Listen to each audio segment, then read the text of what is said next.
कई बातें कह रहे हैं कृष्ण यहाँ पर। श्रीमद् भगवद गीता चौथा अध्याय 42वां श्लोक। और कई बातों में एक बात यह है कि संशय को काटो।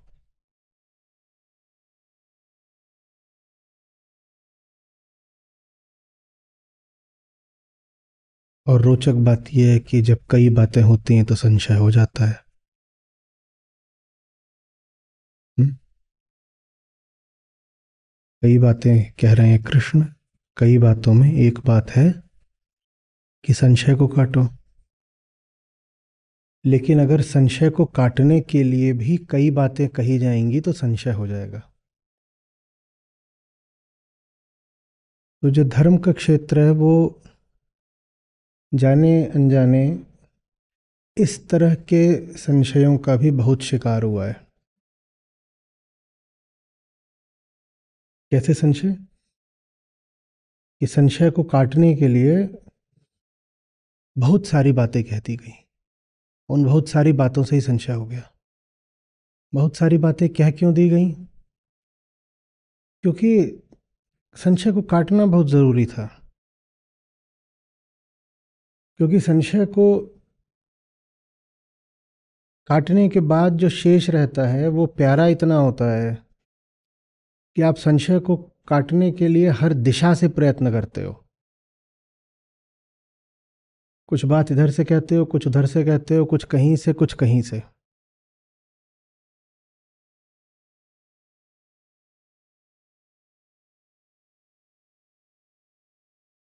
दर्जनों तरह की तो समाधियां हैं।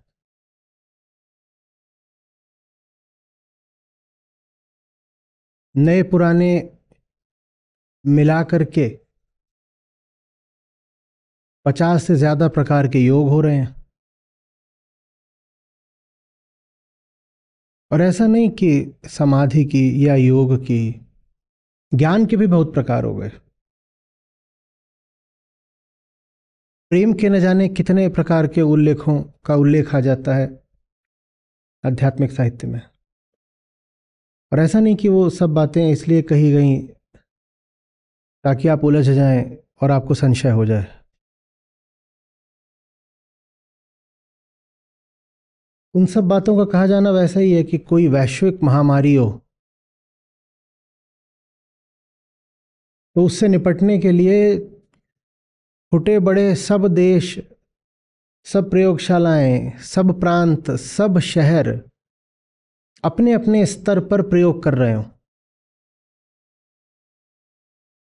किसी ने उस बीमारी को काटने का कोई तरीका निकाला, किसी ने कोई, कई बार एक ही तरीके को दो अलग अलग नाम दे दिए गए।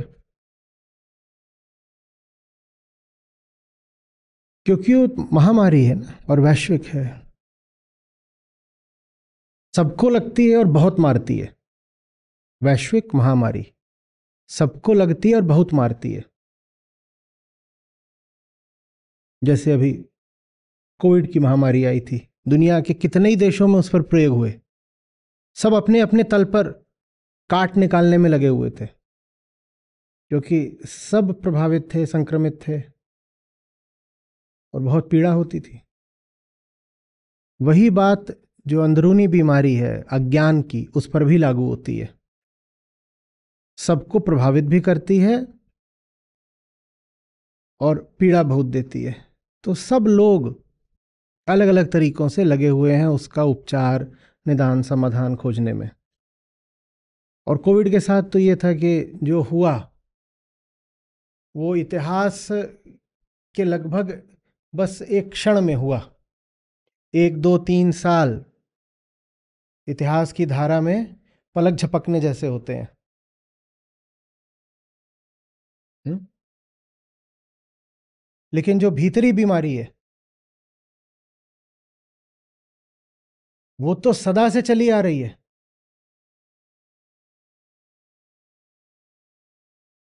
वो सदा से चली आ रही है। तो उसका सिर्फ सबने अपने अपने तल पर ही उपचार नहीं खोजा है। एक ही जगह पर कई कई सदियों में, अलग अलग शताब्दियों में उसके उपचार खोजे गए, और जाहिर है कि उनकी प्रक्रियाएं, उनके नाम, वो सब अलग अलग ही होंगे। तो एक खोज है जो पूरी दुनिया में चली है। पहली बात तो पूरी दुनिया में चली है, दूसरी बात अभी की नहीं है, सदा से चली है। जब से चेतना है तब से अज्ञान है, तब से उसकी पीड़ा है, तो तब से उपचार की खोज है। पूरी दुनिया में चली है, और जब से चेतना है तब से चली है। तो जाहिर है उस खोज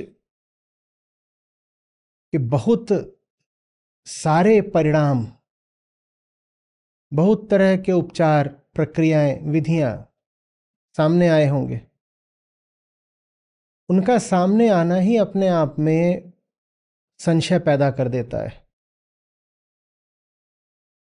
एक संशय तो ये होता है कि बीमारी क्या है, और उसके ऊपर चढ़कर दूसरा और बैठ जाता है कि कौन सा उपचार करें। अब उपचार इतने हैं कि आदमी पगला जाए। इतने तरह के उपचार हैं कि आदमी पगला जाए। और चेतना का जो क्षेत्र है पूरा, धर्म की जो बात है पूरी, वो बड़ी भ्रमित हो गई है इन्हीं शब्दों के वाकजाल में उलझ करके।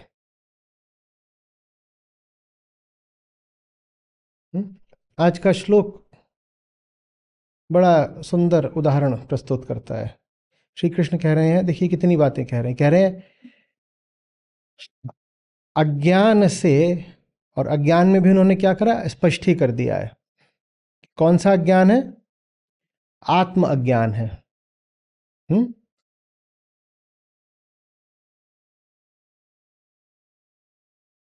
अज्ञान संभूत, फिर उसके बाद मन का संशय। तो पहले तो आत्मज्ञान है, आत्मज्ञान से अगली बात आ गई मन पर। मन में भी क्या है? संशय है। गिनते चलिएगा, आत्मज्ञान, आत्मज्ञान किस जगह अवस्थित है? तो कहा मन में।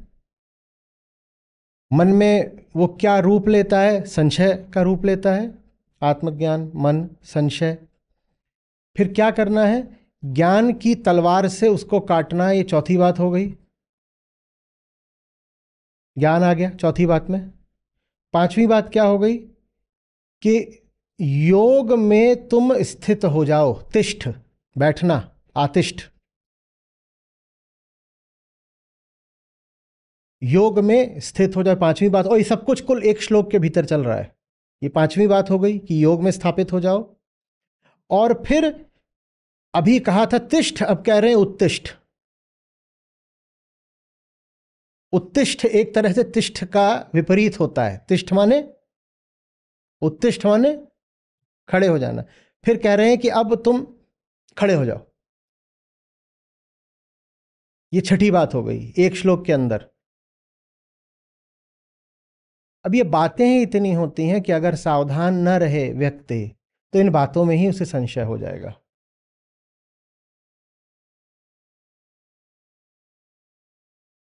तो क्या करना है हमें? सुंदर वृक्ष है श्री कृष्ण के वचनों का, अध्यात्म का विशाल झूमता वटवृक्ष है, जिसमें कितनी शाखाएं प्रशाखाएं हैं, पत्तियां, जो कुछ हो सकता है।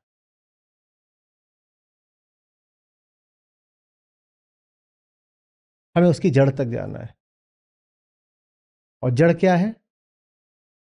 शुरुआत ही करी है किससे? ये सारी जो बात है कि आत्म अज्ञान से आता है मन का संशय। फिर उसको कहा है कि फिर उसको काटना है किससे? ज्ञान से। फिर कहा कि उसका परिणाम ये होगा कि तुम योग में स्थापित हो जाओगे। कहा कि योग में स्थापित हो जाओगे तो तुम फिर उठोगे। उठो। उठने के यहाँ दो अर्थ हो सकते हैं। एक अर्थ ये भी हो सकता है कि वो जो बैठ गए थे रथ में कि युद्ध नहीं करूंगा, तो कह रहे हैं कि उठ खड़े हो जाओ। दोनों अर्थ हो सकते हैं, पर हम जो सूक्ष्मतम अर्थ है वो लेंगे। उठना माने चेतना का आरोहण।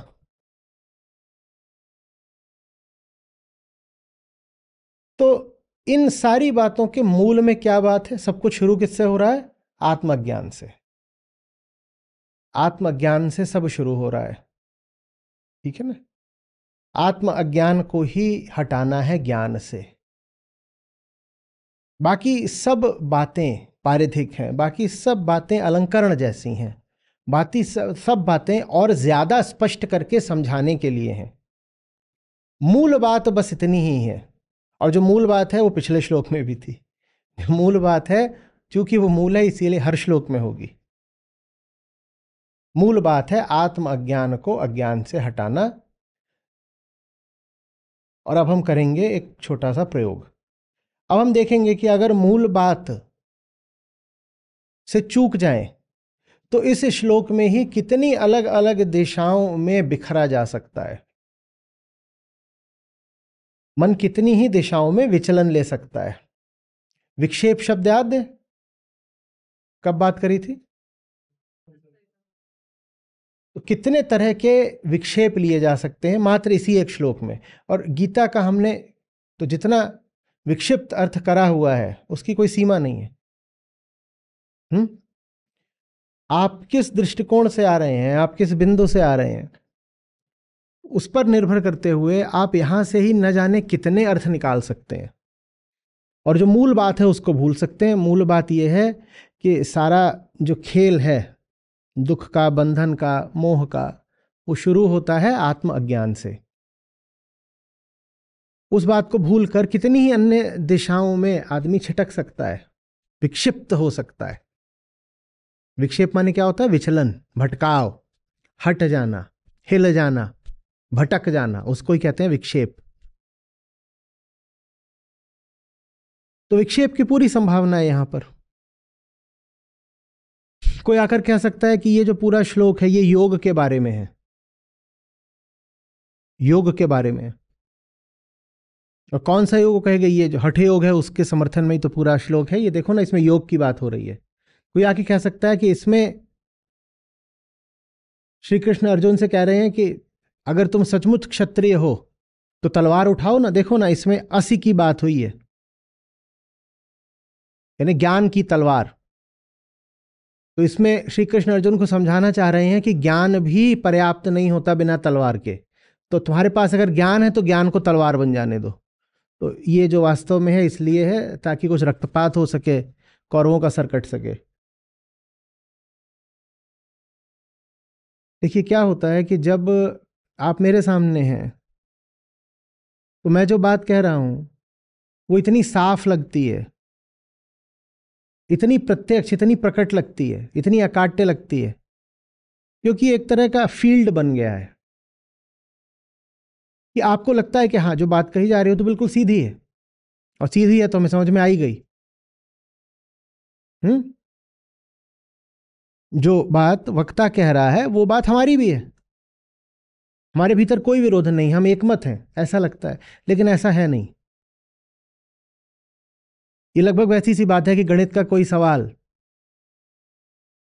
जब शिक्षक बोर्ड पर हल कर रहा होता है तो लगता है हाँ ऐसे ही तो होगा, हो गया हो गया हो गया। पर अगला सवाल आप स्वयं हल करने की कोशिश करेंगे तो आपसे नहीं होगा या तकलीफ आएगी। क्यों आएगी कठिनाई? इसलिए नहीं कि शिक्षक ने जो करा आपको वो समझ में नहीं आया था, इसलिए क्योंकि शिक्षक ने जो करा आपके पास उसके अलावा भी 5 तरह के और समाधान हैं जो आपके अपने हैं। जब शिक्षक हल कर रहे थे तो आपने कहा जो शिक्षक लिख रहे हैं हम उससे सहमत हैं, आपने झूठ नहीं बोला, आप बिल्कुल सहमत हैं। लेकिन आप सहमत सिर्फ शिक्षक की बात से नहीं है, आप 10 और बातों से भी सहमत हैं। वो बातें शिक्षक की उपस्थिति में दब जाती हैं, निष्क्रिय हो जाती हैं, डॉर्मेंट हो जाती हैं, प्रसुप्त, क्योंकि एक फील्ड रहता है। उस फील्ड में जो आपकी अपनी बात है वो थोड़ा सा दब जाती है, छुप जाती है। लेकिन शिक्षक जैसे ही वहां से हटेंगे और अगला उसी विषय का आपको सवाल दिया जाएगा हल करने को, आप पाओगे कि जो शिक्षक ने करा उसके अलावा 6-7 और आपके अपने व्यक्तिगत तरीके भी उछलकर सामने आ गए कि हमें भी तो आजमाओ। और अब आप कुछ गलत कर सकते हैं। तो क्या झूठ बोला जा रहा था जब आप कह रहे थे हाँ शिक्षक की बात से सहमत हैं हम? क्या आपने झूठ बोला था? नहीं, झूठ नहीं बोला था। आपने लेकिन कुछ आधा अधूरा सच बोला था, और आधा अधूरा सच ही झूठ होता है। आपने ये तो कहा था कि आप शिक्षक की बात से सहमत हैं, बिल्कुल ठीक है, लेकिन आप इस बात को छुपा गए थे कि शिक्षक की बात के अलावा भी आप 5-7 और बातों से सहमत हैं। और वो जो 5-7 और बातें होती हैं, उन्हीं का नाम तो संशय है ना, कि एक नहीं है जीवन में, 7 और भी हैं। अब एक की उपस्थिति में तो लगेगा कि एक ही है, लेकिन एक सदा तो रहेगा नहीं। इसलिए नहीं कि वो एक चला जाता है, इसलिए कि आप चले जाते हैं।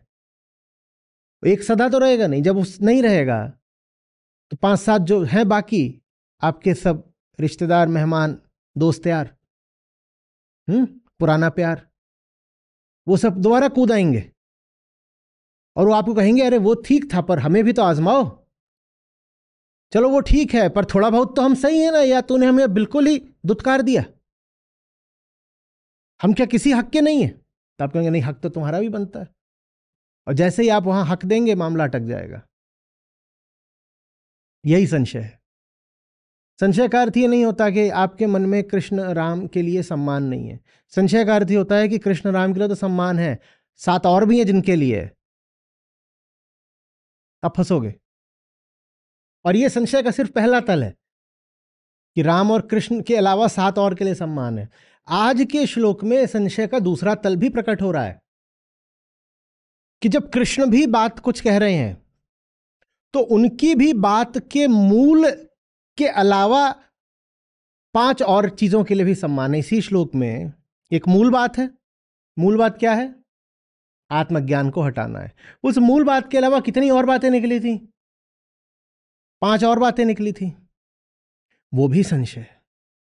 एक तो यह है कि कृष्ण के अलावा 6 बैठा रखे हैं, एक तो वो संशय हुआ। दूसरा यह है कि जब कृष्ण के पास आएंगे भी, तो कृष्ण के भी मूल की अपेक्षा कृष्ण के भी पत्तों टहनियों में जाके कहीं उलझ जाएंगे।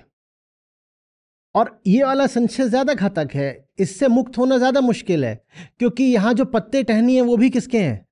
कृष्ण के ही हैं। कोई क्या बोलकर आपको वहां से हटाएगा? क्या बोलेगा? और कोई बोलेगा तो वो बड़ा अधर्मी जैसा लगेगा, क्योंकि आपको लगेगा कि वो आपको किससे हटा रहा है? कृष्ण से हटा रहा है। ऐसा लगेगा ये तो अधर्म है। श्री कृष्ण ने ही तो यहां पर बोला हुआ है ना, योगम आतिष्ठ। और कोई आपसे आके बोलेगा देखो इस श्लोक में उन्होंने बिल्कुल बोला है कि योग में बैठो, लेकिन इस श्लोक का मूल नहीं है ये, तो आप कहेंगे देखा ये कृष्ण विरोधी है, ये कृष्ण विरोधी है। आप श्री कृष्ण की मनचाही कोई छवि बना लें, उस छवि का अलंकरण करें, आभूषण करें, कोई आपसे आकर कहे देखो ये मत करो, और कुछ और है असली बात कृष्ण की मूल, वो बताता हूं, तो आपको लगेगा वो व्यक्ति कह रहा है कि चलो कृष्ण से हट जाओ। तो यहां पर माया और ज्यादा घातक हो जाती है। संशय की 2 तल की बात करी ना। पहला तल क्या था, जिसमें हमने शिक्षक का उदाहरण लिया था कि गणित के एक सवाल को शिक्षक ने एक तरीके से हल करा, और जब शिक्षक ने हल करा तब आपको कैसा लगा? सब ठीक है। इसीलिए तो आपको वैकल्पिक प्रश्न दिए जाते हैं ना, जिसमें एक बात मेरी रहती है और 4 बातें आपकी रहती हैं। मैं देखना ही यही चाहता हूं परीक्षाओं में कि आप मुझे चुन रहे हो, अपने आप को चुन रहे हो। आप मुझे चुनते ही नहीं। कई बार मुझे चुन भी लेते हो तो साथ में 3 और अपने ले आ देते हो। ऐसे तो खेल चलता ही नहीं ना। कृष्ण के पास जाओगे तो बारात लेके थोड़ी जाओगे, वहां अकेले ही जाना पड़ता है। यह सब जो पुरानी प्रेम कहानियां, उसमें यह सुना है कि सोहनी जा रही थी और 4 और अपनी सहेलियां लेके जा रही थी। ऐसे नहीं होता है। तो जब विकल्प सामने आते हैं तो उसमें अपने को पीछे छोड़ना पड़ता है। वो परीक्षा ही नहीं होती है, वो ध्यान का प्रयोग है। जो जितना ध्यानी, जितना प्रेमी होगा, वही परीक्षा में कुछ कर पाएगा। परीक्षा में आप अटक रहे हो माने आप बड़े जबरदस्त किस्म के सामाजिक आदमी हो। आप जहां जा रहे हो बारात लेके ही जा रहे हो, छोड़ ही नहीं पा रहे बारात को पीछे। बारात माने आपा, बारात माने अहंकार, वो पीछे ही नहीं छूट रहा। वही संशय है। संशय माने सत्य की अनुपस्थिति हो, आवश्यक नहीं है। सत्य की अनुपस्थिति तो बड़ी मुश्किल चीज होती है। कोई बड़ा सिकंदर चाहिए कि वो सत्य को उपस्थित ही करके दिखा दे। बहुत बहुत मुश्किल काम है। सत्य की अनुपस्थिति नहीं है संशय, सत्य के अलावा 70 की अनुपस्थिति है संशय। सत्य भी है और 70 भी है।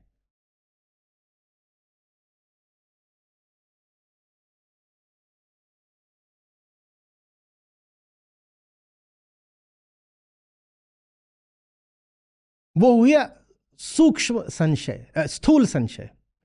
वो कौन सा संशय हुआ? मोटा संशय कि नहीं ये तो ठीक है, गीता तो ठीक है, पर और भी चीजें तो हैं देखनी पड़ती हैं ना। इसके लिए मैंने एक नया नाम निकाला है, ऐवाद। कौन सा नाम? ऐवाद।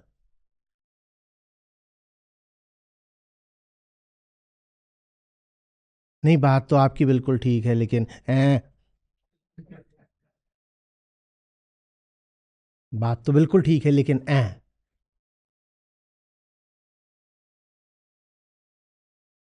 ये हुआ स्थूल संशय। फिर क्या हुआ? सूक्ष्म संशय। सूक्ष्म संशय क्या हुआ? कि जहां आध्यात्मिक वचनों में ही 7-8 तरीके के उलझ गए और उनकी जो मूल बात थी उससे चूक गए। मैं इतनी किताबें पढ़ पाया, उसमें एक जिस बात से मुझे मदद मिली, कई बातें रही होंगी, पर जो एक बात मुझे याद आती है वो ये है कि आध्यात्मिक साहित्य में ये पुंगी बजाने का बड़ा चलन रहता है। माने हो सकता है कि जो ग्रंथ है अपने आप में वो मात्र किताब में 50 पन्नों का हो, लेकिन किताब होगी 180 पन्नों की। पहले उस पर एक के बाद एक लोग उसमें भूमिका बता रहे हैं, व्याख्या बता रहे हैं, तो 50 चीजें चल रही हैं। और जहां पर किताब खत्म हो रही है तो उसके बाद भी अभी 30 पन्ने और हैं। कोई बोल रहा है कि ये जो ग्रंथ है इसको पढ़ने के बाद ये 70 तरीके के और मंत्र हैं और प्रार्थनाएं हैं, इनका उच्चारण करना चाहिए, नहीं तो इस ग्रंथ को पढ़ने का लाभ नहीं मिलता। उदाहरण के लिए दुर्गा सप्तशती, उसमें भी यही है। सप्तशती से पहले भी इतना कुछ है और सप्तशती के बाद भी इतना कुछ है। कहते हैं इतना जब कुछ करोगे तब सप्तशती को पढ़ने से जो आपने मनोकामना रखी होगी वो पूरी होगी। मेरे लिए अच्छा रहा, मैंने 180 में से 50 ही पन्ने पढ़े और उन 50 में भी मुझे किसी की दी हुई व्याख्या से बहुत मतलब नहीं रहा। मूल तक पहुंचना है ना, इधर उधर क्या छितराऊं अपने आप को। और अक्सर जो उसमें व्याख्याएं रहती हैं या जो आगा पीछा रहता है वो बहुत ज़्यादा पूर्वाग्रहग्रस्त रहता है। किसी संप्रदाय से, किसी मत से आ रहा होता है, किसी दिशा से आ रहा होता है, तो उन लोगों ने उसमें अपना ही सब महिमा मंडन कर रखा होता है। मैं वो काहे के लिए पढूं और वही पढ़ता रह जाऊंगा, तो अगली किताब पर कब आऊंगा? मूल से मतलब रखिए। कृष्ण क्या है? सत्य है। सत्य माने मूल। और अगर मूल सही है तो बाकी सब जो फूल पत्तियां हैं वो अपने आप सही हो जाएंगे। सत्य शरीर में जैसे स्टेम सेल होती है ना, वैसा होता है।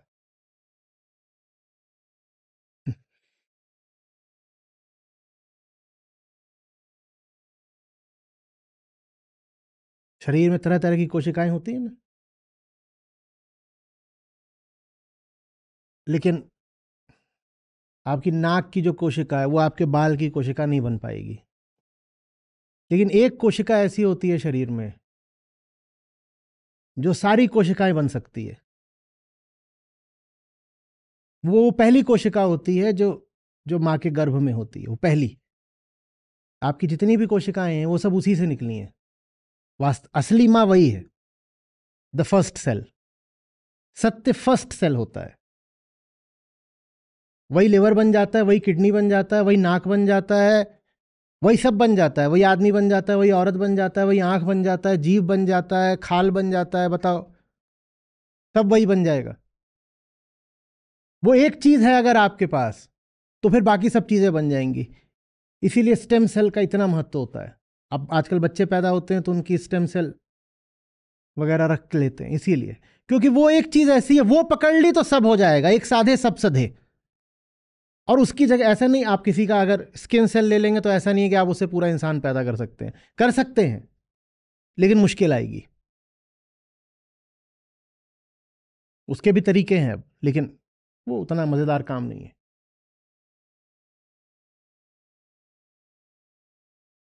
सत्य उस पहली कोशिका की तरह है जिससे पूरा इंसान खड़ा हो जाता है। अलग अलग तरह का, हमारे जितने अंग हैं सब में अलग अलग तरह की कोशिकाएं हैं भाई। सब हड्डी की कोशिका सोचो, हड्डी की कोशिका और एक खून की कोशिका है, इनमें कोई समानता है? और खून में भी रेड ब्लड सेल है, व्हाइट ब्लड सेल है, ये कोई एक जैसी है? और ये सारी की सारी कोशिकाएं एक मदर सेल से आई हैं, एक मदर सेल से। वही एक मदर सेल डिफरेंशिएट होकर के ये सब कुछ बन गई। सत्य वो मदर सेल है। जिसने उसका ध्यान कर लिया, उसको बाकी पूरे जो शरीर है इसका ध्यान नहीं करना पड़ेगा। शरीर माने ये पूरा ब्रह्मांड और हमारा अस्तित्व, ये शरीर है। उसको फिर इसका ख्याल नहीं करना पड़ेगा, अपने आप स्वस्थ हो जाएगा। जिसकी वो पहली सेल स्वस्थ थी उसका पूरा शरीर स्वस्थ रहेगा, और जिसकी वो पहली सेल ही गड़बड़ थी उसका सब गड़बड़ रहेगा, नहीं रहेगा? जो जाइगोट है, जो भीतर एकदम नया नया अभी तैयार हो रहा है, पहला, अगर वही खराब निकल गया तो बच्चे का जीवन, जो वो वयस्क बनेगा, वो सब कैसा रहेगा?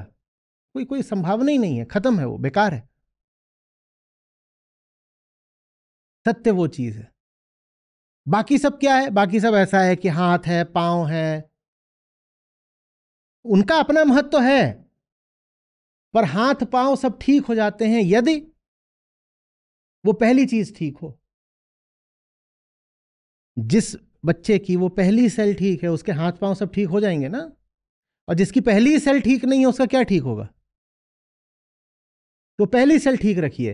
हम ये नहीं कह रहे हाथ पांव का महत्व तो नहीं है, हम कह रहे हैं हाथ पांव बाद में आते हैं, पहले वो पहली कोशिका आती है। वो पहली कोशिका ठीक है तो सब ठीक है, वो पहली कोशिका गड़बड़, सब गड़बड़ है। इसीलिए सत्य को मूल कहते हैं। मूल, मूल, रूट, फंडामेंटल, ओरिजिन, फर्स्ट, स्रोत, परम, आदि, आरंभ।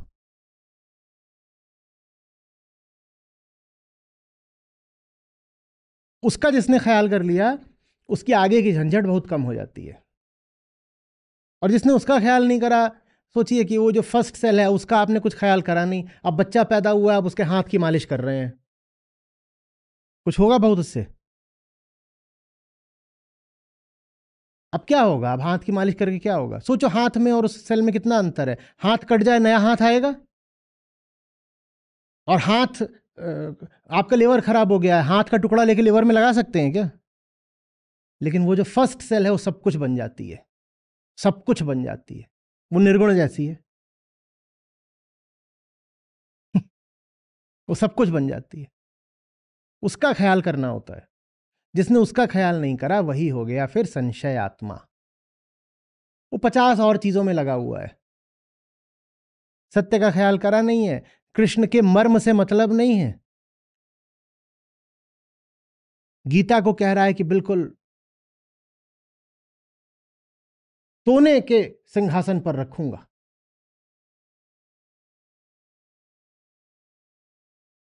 सोने का चौका बनवाऊंगा एक, और उसको हीरों से जड़ूंगा, और उस पर श्रीमद् भगवद गीता की प्रति रखूंगा। ये कोई तुमने अपराध नहीं कर दिया।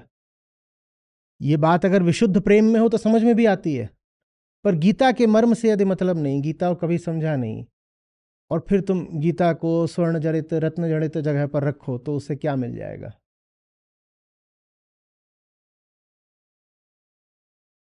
समझ में आ रही है बात? कोई ज्ञान की बहुत बात करे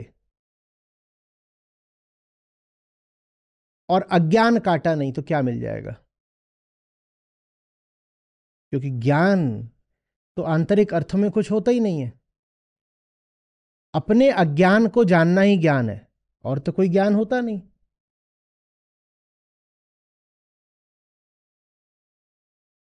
आप दंदना करके बता दो कि कितने पुराण हैं और किस पुराण की क्या विषय वस्तु है, कहाँ कितने स्कंद हैं, तो इससे क्या हो जाएगा?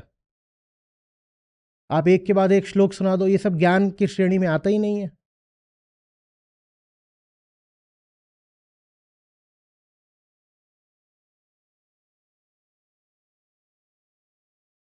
बाहर से जो कुछ भी आ रहा है सब अविद्या है, जानते हो?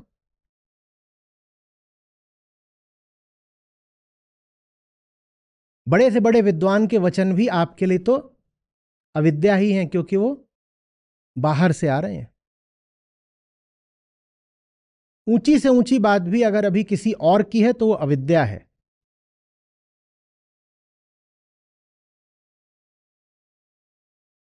और जिस क्षण आपने ध्यान में अपना और उस बात का रिश्ता देख लिया, तब विद्या हुई। तो जो मैं बात आपसे अभी कह रहा हूं ना, अभी अगर सुन रहे हो मान लो 10-20 हजार लोग, तो उसमें से 19,900 के लिए यह बात क्या है? अविद्या मात्र है। क्योंकि बाहरी बात है, होगी बहुत ऊंची बात, लेकिन अविद्या का निर्धारण इससे नहीं होता कि बात ऊंची है कि नीची है। अविद्या का निर्धारण इससे होता है कि बात अपनी है या बाहरी है। बहुत ऊंची बात भी जब तक बाहरी है वो अविद्या ही है। पर ग्रंथों के साथ एक संभावना होती है। संभावना यह है कि ग्रंथ अविद्या से शुरू करके आपको विद्या तक ले जा सकते हैं। यही है भवसागर को पार करना। इस पार से शुरू करके उस पार तक ले जा सकते हैं। यह संभावना साधारण अविद्या के साथ नहीं होती। साधारण अविद्या बाहरी है और बाहरी ही आपको रखेगी। वो बाहर से आई और आपकी आंखें बाहर की ओर ही रखेगी। यह साधारण अविद्या है। और ग्रंथ जो बातें कहते हैं वो बातें हैं तो बाहर की, भाई ग्रंथ से पढ़ रहे हो आप, बाहर की ही बात है। लेकिन उन बातों में एक खासियत होती है, क्या? शुरुआत वो बाहर से हो रही है लेकिन आपको भीतर ले जा सकती है। उस बात की शुरुआत वहां है, उसने कही, लेकिन वो बात ऐसी है कि आपको कहेगी अब तुम इधर देखो। लेकिन आपको कह सकती है, आपको मजबूर नहीं कर सकती। आप भीतर देखोगे कि नहीं देखोगे, ये आपका चुनाव है। तो अविद्या के विद्या बनने के रास्ते में आप खड़े हुए हैं बिल्कुल। हाँ भाई, हमें पार करके दिखाओ। बाकी सब बातें तो ठीक है, गीता भी महान और कृष्ण भी महान, पर सबसे महान तो हम है ना। नाम हमारा झुन्नूलाल। हमारे आगे सब हारे। कब से स्थापित है गीता? झुन्नू तो झुन्नू ही रहा ना, तो कौन जीता? झुन्नू वो जिसके आगे गीता भी बस प्रतीक्षा कर रही है, जिससे गीता भी जैसे प्रार्थना कर रही है कि झुन्नू मान ले मेरी बात, और वो कह रहा है गीता वगैरह सब अलग, महान तो हम हैं। समझ में आ रही बात ये? हम्म।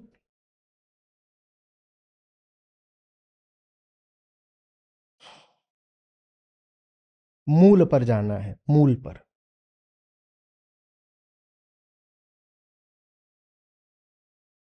पहली बात तो ये जो पूरा संसार बिखरा हुआ है, इसमें सारी सेना, सारी सजावट, ये सारी जो दावत है और सारी जो बारात लगी हुई है, इसकी अपेक्षा कृष्ण को, गीता को, माने जो आपको दुख से मुक्त कर सकता हो, उसको महत्व देना मुश्किल है। और महत्व से मेरा आशय है एक निष्ठ महत्व, बिखरा विक्षिप्त महत्व नहीं, एक निष्ठ एक्सक्लूसिव महत्व।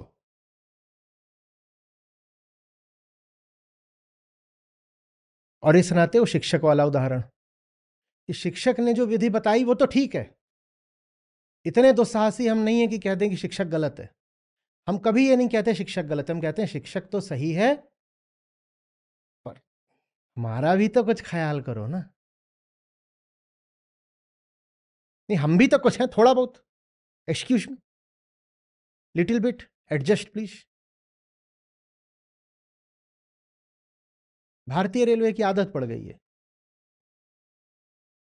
सीट किसी के लिए भी आरक्षित हो, थोड़ा सा हमारा एशकुश में थोड़ा सा एडजस्ट प्लीज, घुसे ही चले आते हैं और सारा खेल खत्म। सत्य बड़ा नाजुक जैसा होता है। अब मैं जो बोल रहा हूं उससे समझ लीजिए कुछ होता है, कुछ नहीं होता है, पर समझाने के लिए बोल रहा हूं। उसके साथ इस तरह की धृष्टता करोगे तो वो पूरा ही हट जाता है।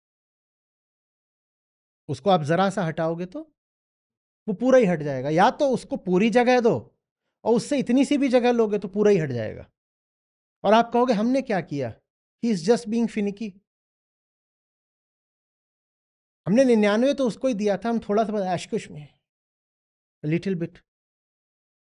वो फिर कहता है लिटिल बिट नहीं, तुम पूरे ही अपने चलो, हम पूरे ही हट जाते हैं। बहुत नजाकत है उसमें।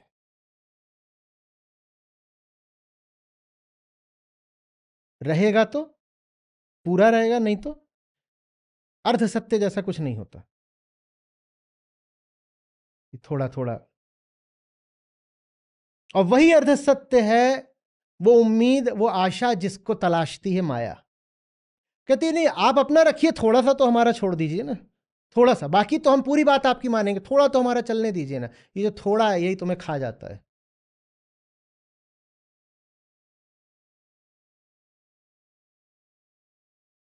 अहंकार को भी सत्य ऐसा नहीं है कि पूरी तरह बुरा ही लगता है। देखो ना, अहंकार भी जब एकदम अपनी ही हरकतों से पिट लेता है, दुखी हो लेता है, त्रस्त हो लेता है, तो आता तो सत्य की शरण में है ना। मंदिरों में वरना इतनी लंबी कतारें क्यों लगती, ध्यान केंद्र, योग केंद्र इतने क्यों प्रचलित होते। अहंकार को भी सत्य चाहिए, पर कितना, यार आधा आधा, थोड़ा तुम्हारा थोड़ा हमारा, 50-50। वो माया है अहंकार की आशा कि सत्य के साथ सह अस्तित्व संभव है।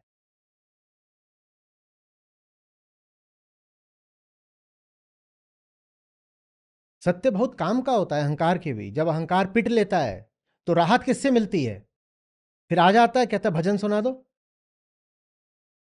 भजन सुना दो।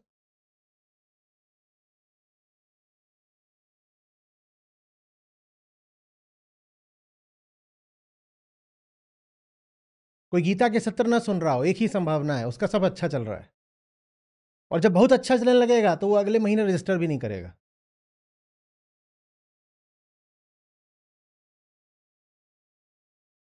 जब पिटने ही लगता है दुनिया से तो फिर यहां आता है। तो ऐसा नहीं कि अहंकार को सत्य से 100% तकलीफ ही हो, नहीं, उसे सत्य चाहिए। सत्य के बिना अहंकार जी ही नहीं सकता। अहंकार के जो लक्षण हैं वो तो पिटने के ही हैं। तो दुनिया के पीछे भागता और फिर दुनिया से दुलत्ती भी खाता है। और जब दुलत्ती खाता है तो किधर को आता है, वो सत्य की तरफ आता है। तो सत्य तो उसको चाहिए, लेकिन उतना ही जितना उसकी छोटी सी जेब में घुस जाए, बस उतना ही चाहिए, उससे ज्यादा नहीं। उससे ज्यादा मिलने लगता है तो फिर वो तो गड़बड़ हो रही है।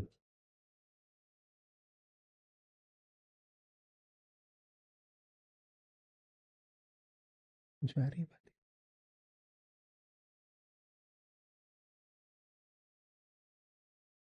तो फिर वो क्या करता है, ये भी नहीं कर सकता कि दूर जा सके, और उसे अगर पूरा ही मिल गया तो उसकी जान निकल जाएगी। हम्म।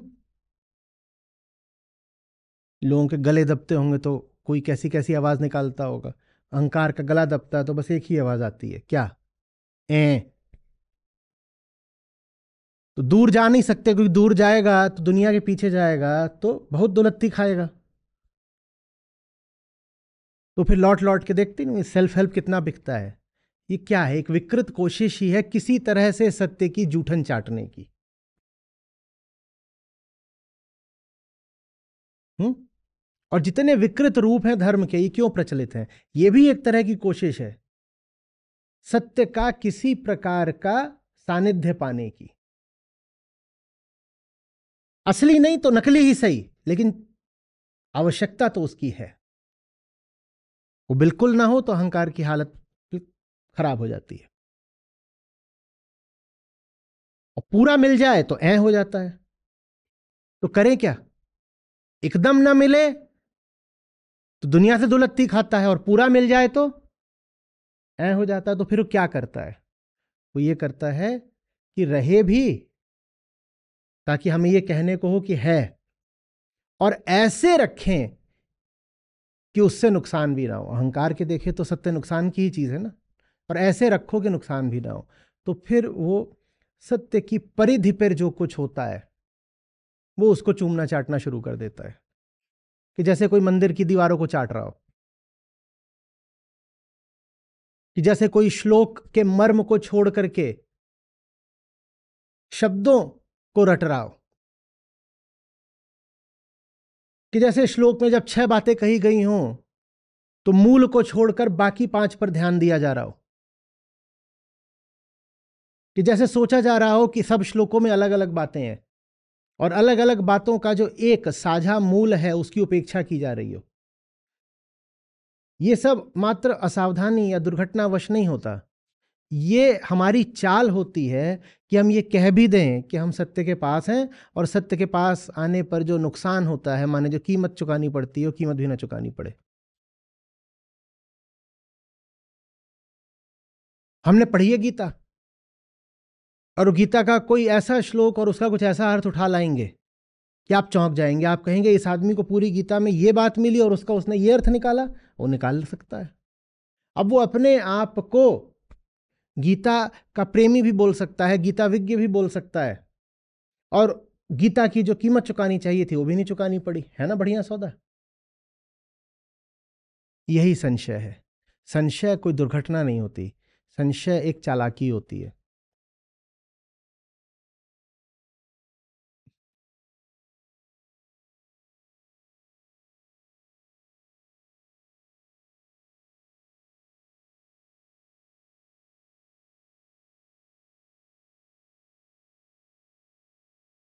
और हम भी माफ कर देते हैं दूसरों को भी और अपने आप को भी संशय के लिए। देखो, वहां माफ करना थोड़ा मुश्किल हो जाएगा जहां कोई कहे कि कृष्ण को छोड़कर मैं 7-8 और चीजों की ओर जा रहा हूं। वहां तो हम बोल देंगे कि नालायक अधर्मी है ना। कोई बोले कृष्ण नहीं चाहिए और चीजें चाहिए, इधर जा रहा हूं उधर जा रहा हूं, दुनिया के जितने काम होते हैं वो सब करने, तो उनको तो हम बोल देते हैं अधर्मी है।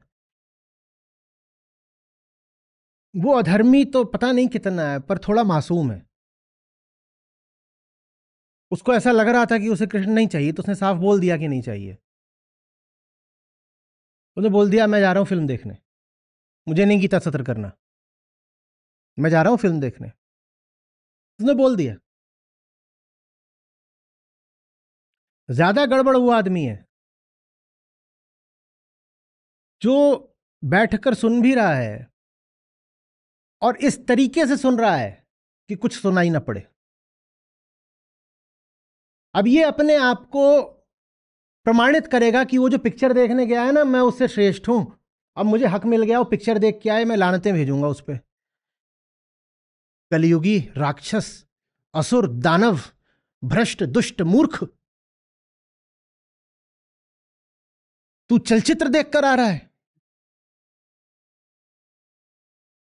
और मैं भी गीता का पाठ कर रहा था।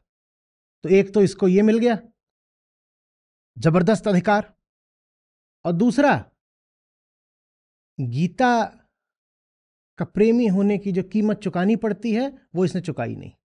तो माने ये अधिकार भी इसने झूठ मूठी मुफ्त में लूट लिया। समझ में आ रही बात? पहले वाले को गीता नहीं चाहिए थी तो उसने स्थूल तरीका अपनाया, वो बोला पिक्चर देखने जा रहा हूं। दूसरे वाले को गीता नहीं चाहिए थी तो उसने सूक्ष्म तरीका अपनाया, और ये सूक्ष्म वाला है, ये ज्यादा गड़बड़ है। गड़बड़ पहले वाला भी है, स्थूल वाला भी, पर ये सूक्ष्म वाला ज्यादा गड़बड़ है। बहुत ज्यादा चालाक आदमी है। इसीलिए मैंने कहा कि जो स्थूल वाला है वो थोड़ा मासूम है, ये जो दूसरा है सूक्ष्म वाला, ये ज्यादा चालाक है। ये गीता सुनेगा, गीता पढ़ेगा, पर ऐसे पढ़ेगा कि मर्म से दूर रहे, बाकी इधर उधर की चीजें पकड़ लेगा। मर्म बस एक है, आत्म अवलोकन के थ्रू आत्म अज्ञान को हटाओ। माध्यम क्या है? आत्म अवलोकन। वो विधि है, वो मार्ग है, वो माध्यम है, वो साधन है। और उद्देश्य क्या है? आत्म अज्ञान को हटाना। आत्मज्ञान को हटाना भी नहीं है, आत्म अज्ञान को जानना। जानने से स्वयं ही हट जाता है। इतनी सी बात है कुल। देखो खुद को और भीतर सब कीड़े ही बिलबिलाते नजर आएंगे, बस इतनी सी बात है। इस बात को छोड़ करके कहना कि गीता में तो और 100 बातें लिखी हुई हैं। गीता में बताया गया है कि क्षत्रिय धर्म का पालन कैसे करना है। गीता में बताया है कि किस मुहूर्त में कौन मरता है तो उसकी आत्मा किस दिशा में प्रस्थान करती है। गीता में बताया गया है कि किस वर्ण को जीवन में कौन से काम पेशे वगैरह अपनाने चाहिए। और कुल गीता की इतनी सी बात है। देखो अपने आप को, उस बात को छोड़ के कोई भी और बात करना, ये सूक्ष्म चालाकी है। मैं कह रहा हूं इस सूक्ष्म चालाकी ज्यादा खतरनाक है उस चालाकी से या उस रुख से जहां कोई कहता है गीता नहीं चाहिए, फिल्म देखनी है। उसको कम से कम यह कहने का हक तो नहीं मिलेगा ना कि मैंने गीता पढ़ रखी है। ज्यादा खतरनाक वो हैं जो गीता की बात करते हैं और गीता से कोसों दूर हैं। ये ज्यादा खतरनाक है। और हम भूल क्या करते हैं? मैंने कहा हम ऐसों के प्रति थोड़ी सहानुभूति रख लेते हैं, चाहे वो दूसरा व्यक्ति हो चाहे वो व्यक्ति हम ही हो। हम ऐसों के प्रति सहानुभूति रख लेते हैं। हम कहते हैं जो भी है जैसा भी है, पिक्चर देखने से तो अच्छा है ना कि गीता सत्र सुन रहा था। नहीं, गीता का विकृत अर्थ करता है पर कम से कम गीता पढ़ता तो है, गीता की बात तो कर रहा है, तो ये उससे तो बेहतर है जो पिक्चर देखने चला गया था। मैं कह रहा हूं नहीं, बिल्कुल नहीं। ये ज्यादा खतरनाक, ज्यादा काई है, ज्यादा कुटिल आदमी है। वो जो पहला व्यक्ति है जो गीता छोड़ के पिक्चर देखने चला गया, उसकी माफी हो सकती है। उसको सचमुच लगता है कि पिक्चर में ज्यादा कुछ है। ये जो दूसरा व्यक्ति कभी माफ नहीं किया जाना चाहिए, जो गीता के नाम पे न जाने क्या चला रहा है। इसी तरह से जिन लोगों को धर्म से कोई लेना देना नहीं है, उनको एक बार माफ करा जा सकता है।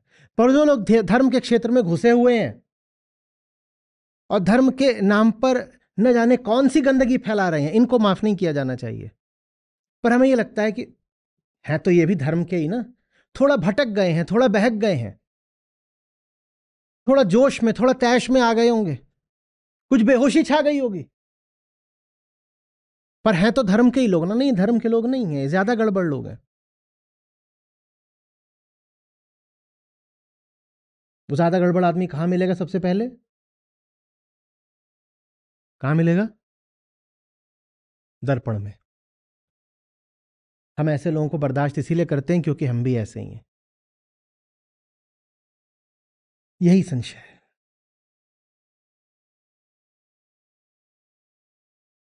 दो तलों के संशय की हमने बात करी। पहला तल, सत्य की अपेक्षा संसार की विविधताओं को अपनाना संशय हुआ। एक सत्य की अपेक्षा अनेक संसार को अपनाना संशय हुआ। यह स्थूल है। सूक्ष्म क्या है? सत्य से संबंधित पारिधिक बातों को पकड़कर सत्य के केंद्र को छोड़ना संशय हुआ। पहले हमने क्या कहा? अनेक संसार को पकड़ लिया, एक सत्य को छोड़ा, यह स्थूल संशय हुआ।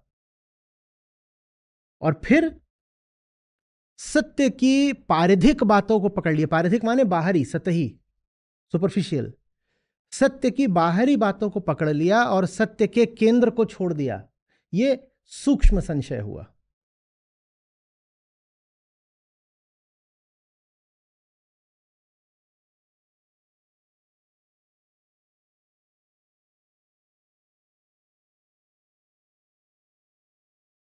आत्मज्ञान वो मदर सेल है जिससे अध्यात्म का पूरा शरीर निर्मित हो जाएगा। अध्यात्म भी अपने आप में बहुत बड़ा शरीर है ना, सब कुछ आता है उसमें।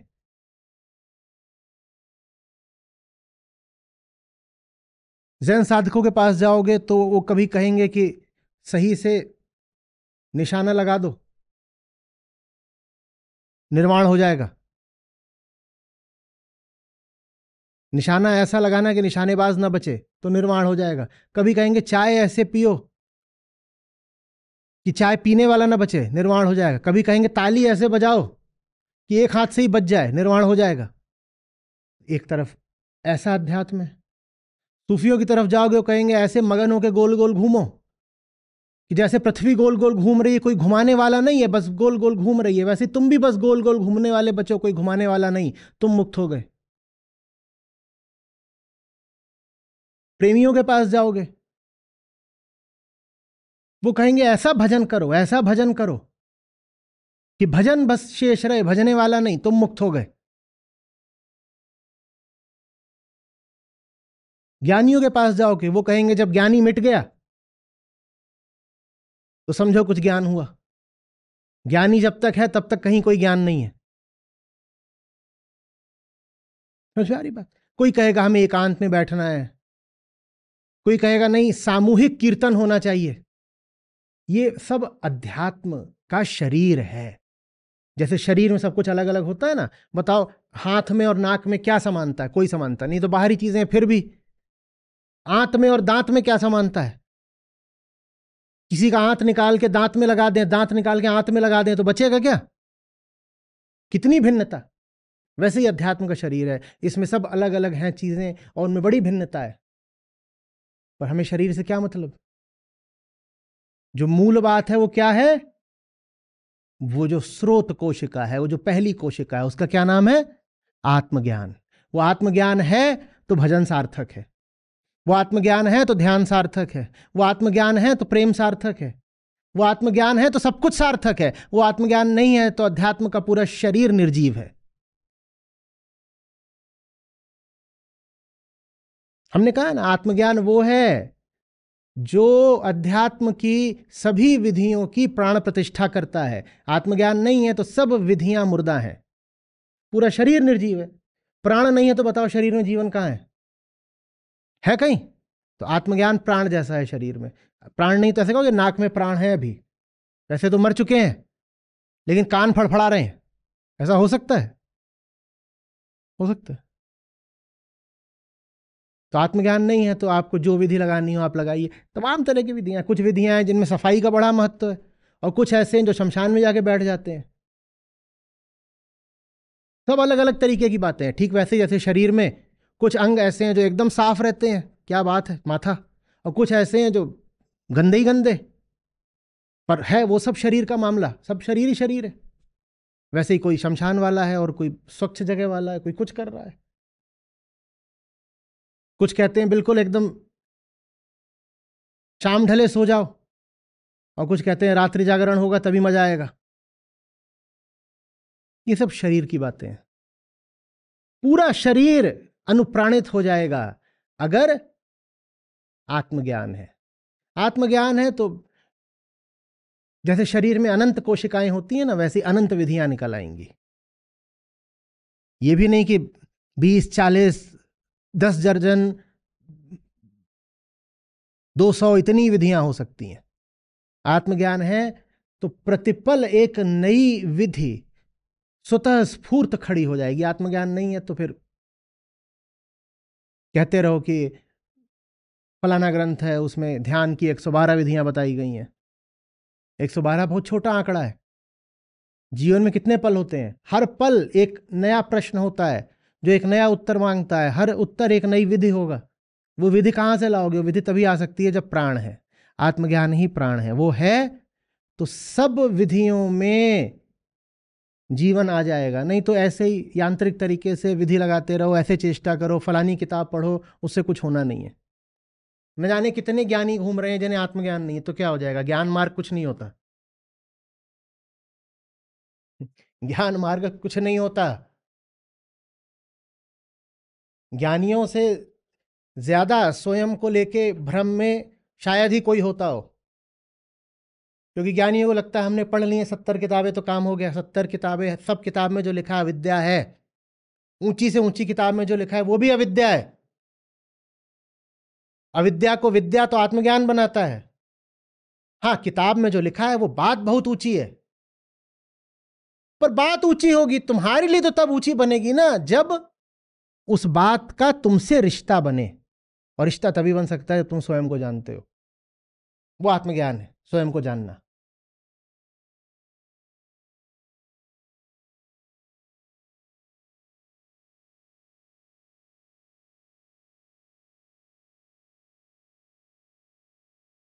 आपको ये तो नहीं भ्रम था ना कि किताबें दो तरह की होती हैं, कुछ विद्या वाली कुछ अविद्या वाली।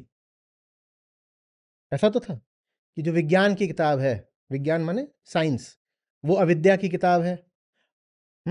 और जो अध्यात्म की किताब है वो विद्या की किताब है। नहीं, उपनिषद स्वयं कहते हैं कि हम भी अविद्या है, पर वो विशेष तरह की अविद्या है। वो ऐसी अविद्या है जो तुम्हें प्रेरित करती है विद्या की तरफ जाने को। विद्या किसी किताब में लिखी नहीं जा सकती। ठीक वैसे जैसे आत्मज्ञान कोई चीज नहीं है जिसको किसी किताब में लिखा जा सकता हो। वो एक डायनेमिक बात है। जो चीज डायनेमिक है वो किताब में छप कैसे जाएगी? डायनेमिक माने जिसका जीवन मात्र एक पल का है, जो गतिशील है, जो प्रवाहमान है, उसको कैसे पकड़ लोगे? जब तक किताब में लिखोगे तब तक वो आगे बह जाएगा। आत्मज्ञान माने जो हो रहा है उसको देखना। जो हो रहा है उसको कैसे देखो, क्या कैसे पकड़ोगे? फोटो खींचोगे उसकी? फोटो खींचोगे तो जब तक फोटो खींची तब तक निकल गया। आत्मज्ञान कोई ऐसी चीज नहीं जो किसी किताब में पढ़ लोगे। ईमानदारी से कीमत चुका करके स्वयं को देखना पड़ता है। कीमत क्या है? स्वयं को देखोगे अच्छा नहीं लगेगा, यही कीमत है। जो भी खुद को देखेगा घिना जाएगा। ये ऐ नहीं था। ध्वनियां पकड़ना सीखो, ये मंत्र है।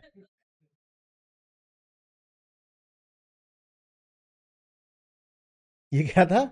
ब।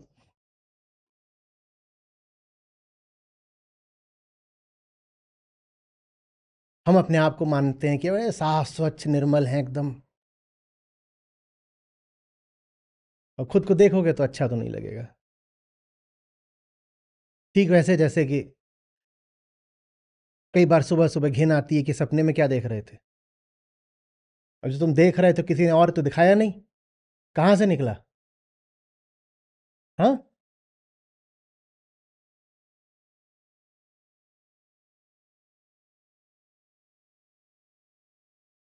भाई सपने में जो चीज है वह कहां से आ रही है? रात के सपने में वहीं से आता है जहां सुबह सुबह शौचालय में आता है। सब भीतर से ही आता है अपने। और कुछ बहुत हसीन तो नहीं आता कि आता है। आत्मज्ञान का मतलब है देख लेना कि ऊपर ऊपर तो ठीक है, थोड़ा चमक रहा है मामला, अंदर सपने ही जैसा शौच भरा हुआ है।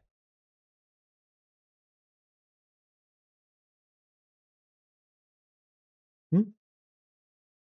यही अहंकार है, अपने आप को ऐसा मानना जो तुम हो नहीं।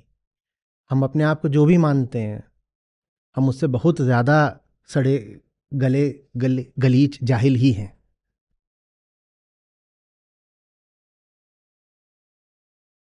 आ रही बात समझ में?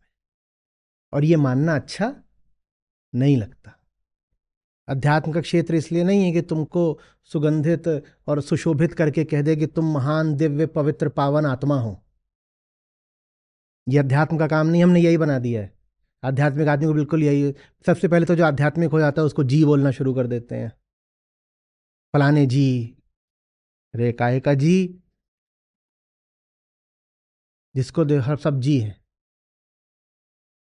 साधारण आदमी को भले जी ना बोलो, किसी को जान लो कि ये जाया करता है हफ्ते में 2 बार मंदिर, तो जी हो जाता है। अध्यात्म का काम ये थोड़ी कि तुम्हें और इज्जतदार बना दे। अध्यात्म का काम है तुम्हें दिखा दे कि तुम कितने बेइज्जत आदमी हो। आत्मज्ञान में यही जाना जाता है। इसीलिए आध्यात्मिक आदमी का विनोद प्रिय होना, हास्य प्रिय होना, विटी होना, ह्यूमरस होना बहुत जरूरी है। नहीं तो इतना घिनाओगे कि जी नहीं पाओगे। तरीका बस एक है, जैसे ही दिखाई दे अपना अगला झुन्नूपना, तुरंत हंसने लग जाओ, डिसोन कर दो, कह दो हम है ही नहीं, हंसो उसके ऊपर। समझ आ रही बात?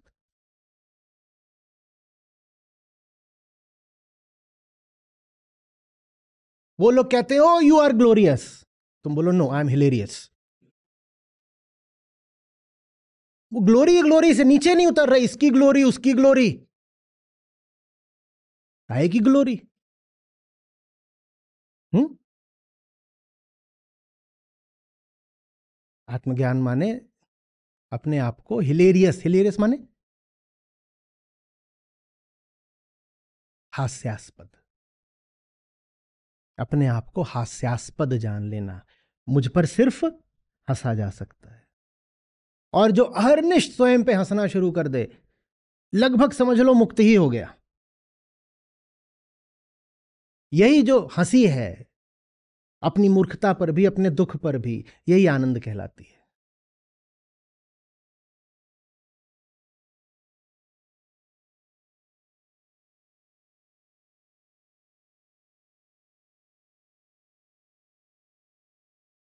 अहम तुम्हारी गंभीरता पर पलता है। हम भी कुछ हैं,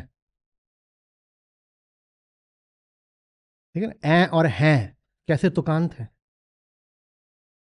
है माने अस्तित्व, आई एम, उसके हैं। किसी को भी इज्जत दे लेना, खुद को मत देना किसी हालत में।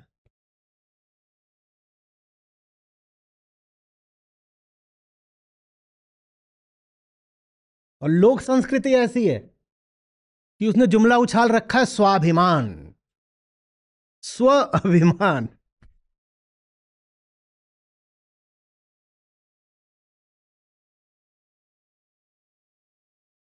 कैसे बचेगा ये समाज? किसको होने वाली मुक्ति जब तक स्वाभिमान बड़ा ऊंचा शब्द है? इससे पागल शब्द कोई हो सकता है? स्वाभिमान।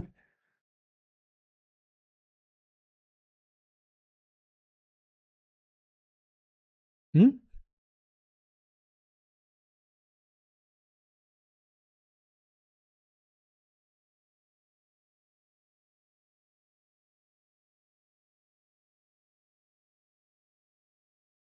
आप लोग यहां आ गए हो तो चलो, जो स्थूल माया है उससे छूटने का तो कुछ प्रयास कर ही रहे हो, नहीं तो यहां नहीं बैठे होते। हम्म। खिचड़ी जोड़ी खा के, जो भी है, दाल तो रही पका के बढ़िया, तो हो गए होते। कहीं तो सो ही रहे होंगे, स्क्रीन चलती रहती है, सोते रहते हैं।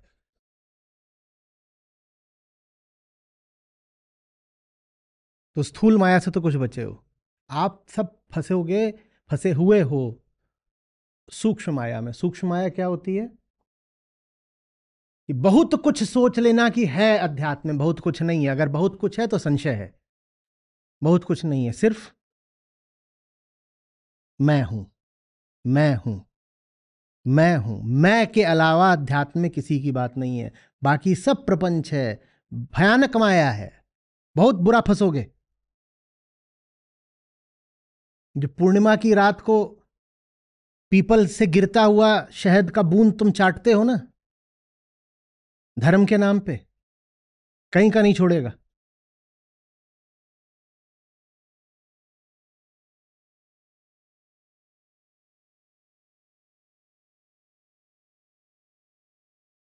हम्म। हम पगला जाते हैं बिल्कुल। पूर्णिमा आ जाए, अमावस आ जाए, महीने में ज्यादा नहीं 30-40 तो ऐसे दिन आते ही हैं। कम से कम 30 दिन महीने में ऐसे होते हैं जो हमारे पगलाने के लिए ही आरक्षित रखे गए हैं। कई बार महीने में 40-50 भी ऐसे दिन होते हैं।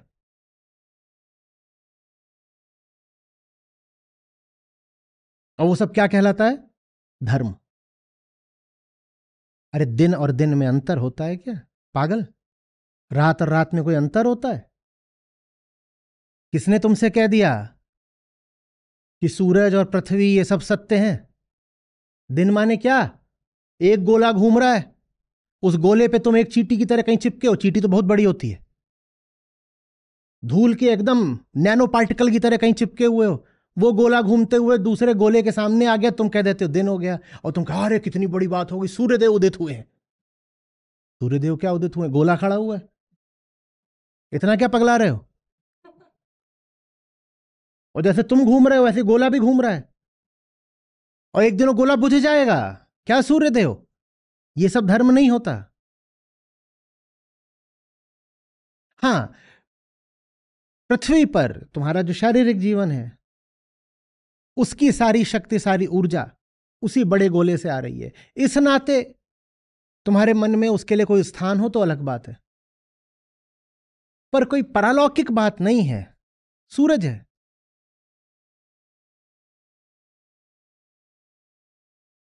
समझ में आ रही बात? तो कुछ तो वो पगले जो धर्म से दूर हैं, इसलिए माया में फंसे हैं। कुछ वो जो धर्म के भीतर हैं और इधर उधर की बातों में फंसे हुए हैं। इधर उधर की बातें ही सब संशय हैं। ज्यादा दुर्गति उनकी है जो धर्म में आकर भी धर्म की पारिधिक बाहरी बातों में फंस गए। धर्म के केंद्र को पकड़ो, धर्म के केंद्र को पकड़ो, नहीं तो वही होगा। मोटी माया सब तजे, झीनी तजी न जाए।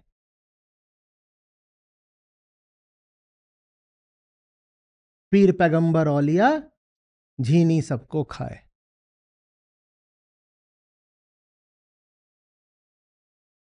मोटी माया संसारी को खाती है, और झीनी माया गीता के प्रतिभागियों को। उनको लगता है बिल्कुल पकड़ ही लिया है। कोई भी श्लोक आपको समझ में नहीं आया है अगर उसमें आपको मैं नहीं सुनाई दे रहा, तो यह कसौटी है, जांच लीजिएगा।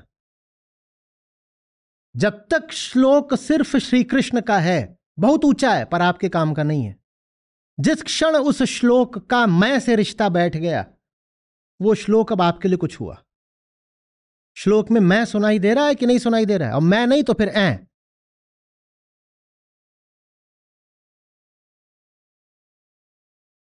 मैं है तो आपके लिए कुछ अर्थ है, और नहीं तो फिर होगी बहुत ऊंची बात।